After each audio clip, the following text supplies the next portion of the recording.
कानी बहू। किशोरी लाल जी के बेटे राघव की शादी की बात जगह जगह चल रही थी, लेकिन किशोरी लाल जी को कोई लड़की पसंद ही नहीं आती थी। और उसकी एक ही वजह थी, किशोरी लाल जी का लालची होना। उनको लड़की वालों से मोटा दहेज चाहिए था और इसी चक्कर में एक दिन वो एक बहुत पैसे वाले के घर अपने बेटे का रिश्ता लेकर पहुंचे। उस आदमी का नाम था ओम प्रकाश।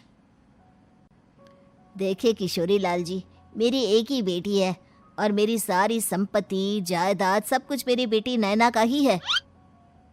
पापा, नाम से लगता है बहुत खूबसूरत होगी। कितना अच्छा नाम है ना, नैना। ओ, वैसे बात तो सही है आपकी। अब इतना पैसा है, जमीन जायदाद है, इकलौती बेटी, आप भी क्या करेंगे? सब कुछ उसे ही देंगे ना।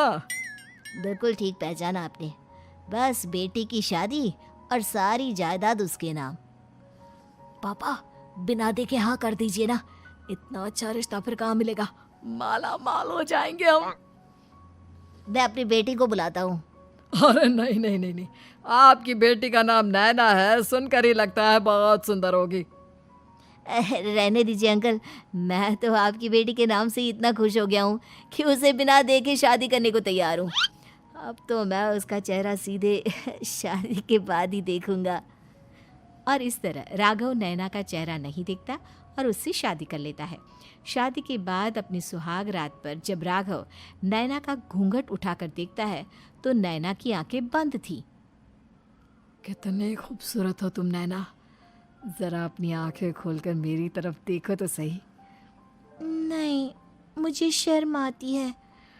अरे, मैंने तुम्हें शादी से पहले भी नहीं देखा, और अब अगर तुम आंखें खोलकर मुझे देखोगी भी नहीं तो मुझे अच्छा कैसे लगेगा?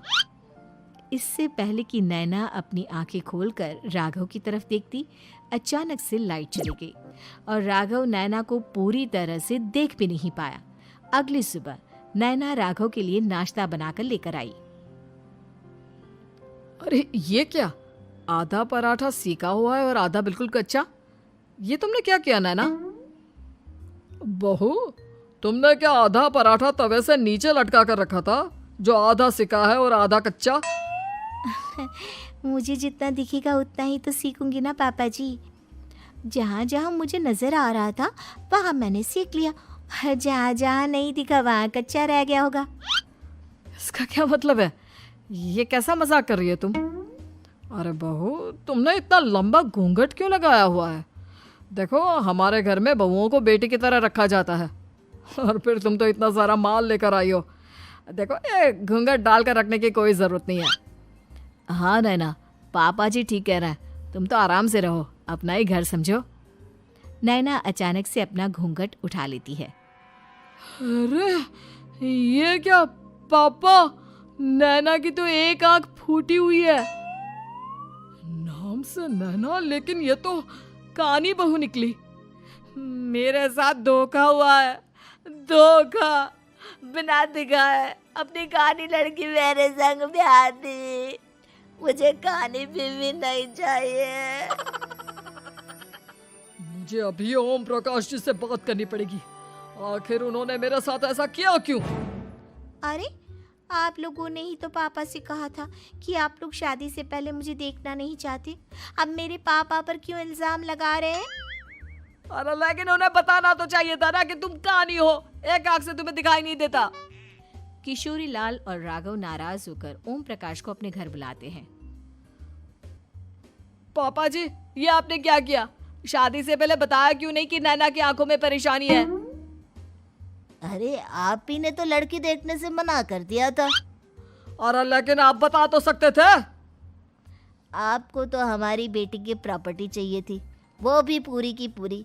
अब क्या हुआ अगर उसे आधा दिखाई देता है? प्रॉपर्टी तो आपको पूरी मिल गई ना। अरे ये क्या बात हुई? मेरी शादी प्रॉपर्टी से नहीं, आपकी बेटी से हुई है।